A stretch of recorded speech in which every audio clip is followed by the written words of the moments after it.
Hey guys, today we're going to be installing our rain and wind guards for the 2020 through 2026 Explorer. First thing you'll want to do is take some isopropyl alcohol or some rubbing alcohol, the higher the concentration the better, and clean off all the areas that this rain guard and wind guard is going to adhere to with the 3M adhesive.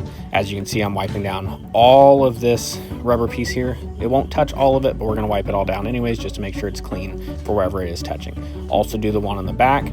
You'll want to make sure you do the ones on the opposite side as well. So this is the driver's side. You'll want to go ahead and do the passenger side as well.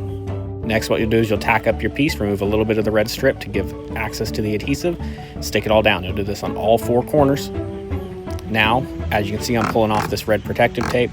We're going to pull all this off, firmly press on the adhesive all the way around the edge on all four corners, and then you're done. Here's how it looks after everything's all finished. As you can see, super sharp appearance. Let me know what you guys thought and what you want to see in the next video. Thanks for watching.